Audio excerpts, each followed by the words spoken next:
Right guys, so my name's Aaron from MOFO Body Mechanic and I'm joined by a good friend of ours, 𝐒𝐈𝐒, the posing pro. Hi guys. And these are 3 things that you should be doing for your hips. Now just to give this some context and some background, we talked earlier about lockdown and everybody's activity levels changing, and we said that a lot of people have spent more time sat down, either being desk-based working from home or online coaching or online posing. And I think as a result, and I certainly noticed this and you did the same, that hips and lower back took an absolute beating. Now, if we're thinking about it from a purely performance perspective, and Emma's going to talk a little bit from a posing perspective in a second, the hips are the engines for your spine.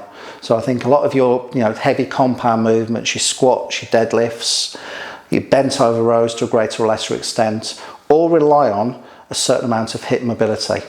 Sitting down, it's accumulative, so mobility, the more you do it, the better you get. The less you do it and the less you move around, the worse you get. And I think from your perspective, we saw it at the back end of this lockdown, the start of this lockdown, wasn't it? Yeah. And Emma had started to struggle with her back because fundamentally your movements have changed from what you were used to doing in the clinic. As a lifestyle, my daily routine and how the body is held on a daily basis completely changed. So I went from being in the studio every single day, essentially just stood up straight and always moving, to being sat in flexion for 8 hours a day at my laptop doing Skype sessions. And as a result for that, over 3 months, my body just in the end was absolutely screaming at me. I think then I came back to the gym, started training properly, didn't really pay attention to the mobility, which I take my mobility for granted because I'm a dancer and I'm a lot more supple, so it's something that's always there for me, and I can do the splits any day of the week. But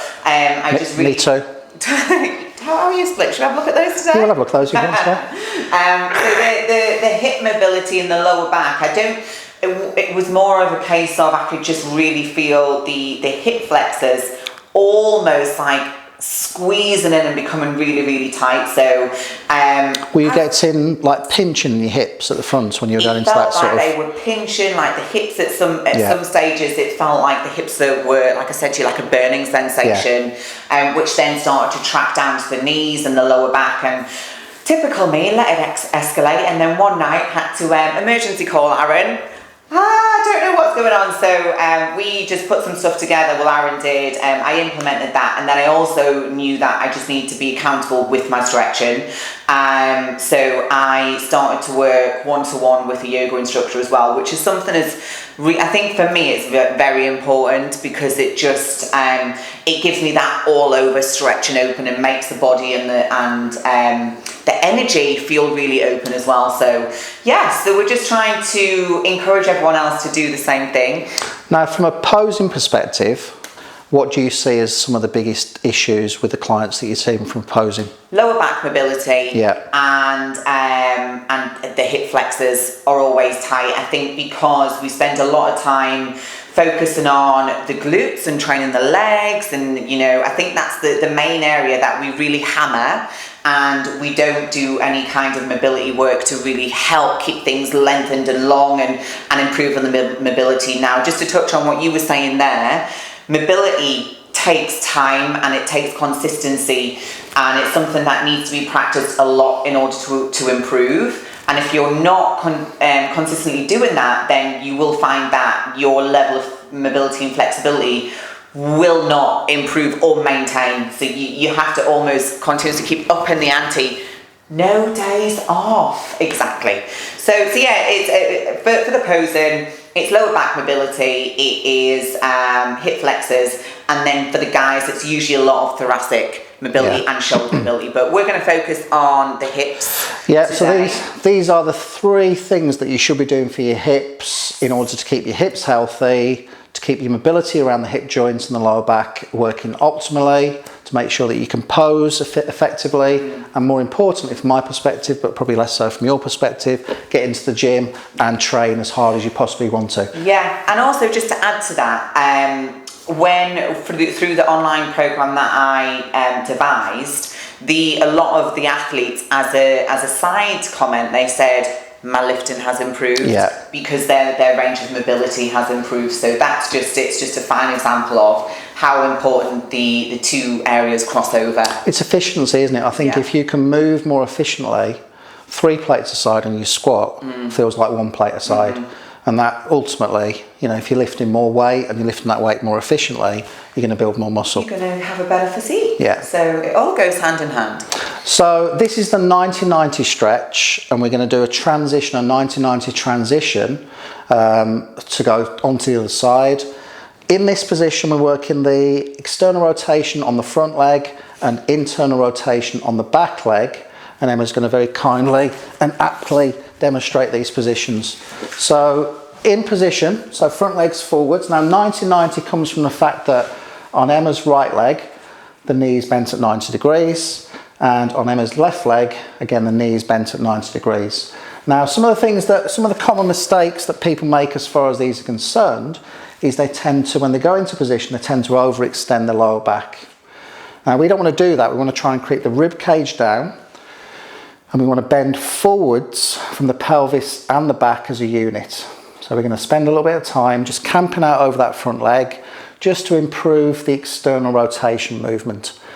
Now this, from Emma's perspective, is probably fairly comfortable. You could sit in that position all day. And that's typical. Most people have got very good external rotation, but have got less good internal rotation. So if you come back up to the center position for us, Emma, now turn to face towards the front, so turn your body to face towards the front. So we're now working onto the left leg and the internal rotators. Now again, we're going to camp out here, and I think from a stretching perspective, the longer you hold these stretches for, the more effective your stretch becomes.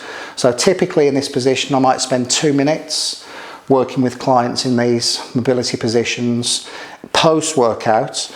If this is pre-workout, you want to keep your stretching short and sweet, because stretching reduces power and stretching reduces strength overall. Now, this leg, come onto your toes for me, and I just want you to go into external rotation and then back down again as high as you can, whilst keeping the other leg in contact with the floor.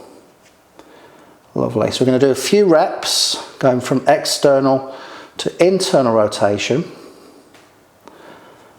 And then we're going to take this leg now, keep it up, and we're going to slowly transition into our bear sit, or our 90-90 transition.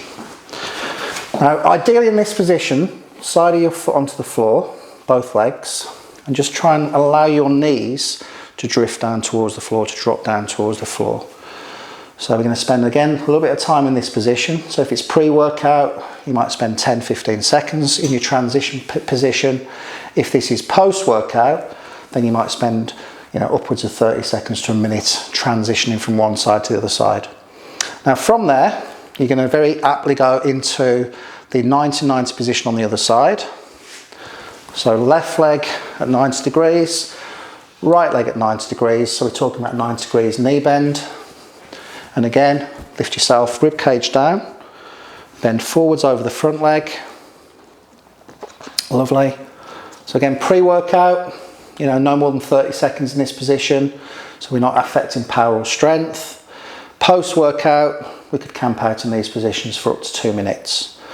So back into the center there for me, Emma, and then do your thing with the foot. So come onto your toes, go from internal to external, and back down again. So what we're looking for here is to really fire up that glute. So it's all about firing the glutes on the leg that we're lifting.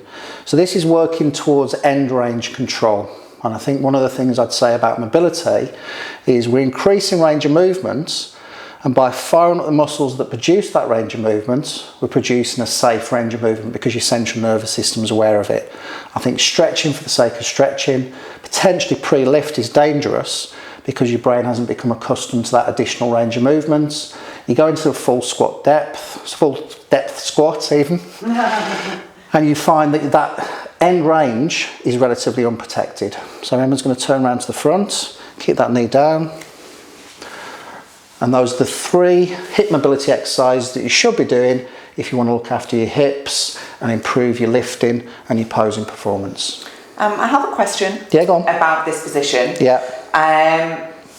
Foot position, should you be trying to bring the knees and the feet closer to the body to feel more in the... I think for somebody like you, yes. Yeah, so, but you're going to find that most people are further been there. away. Yeah.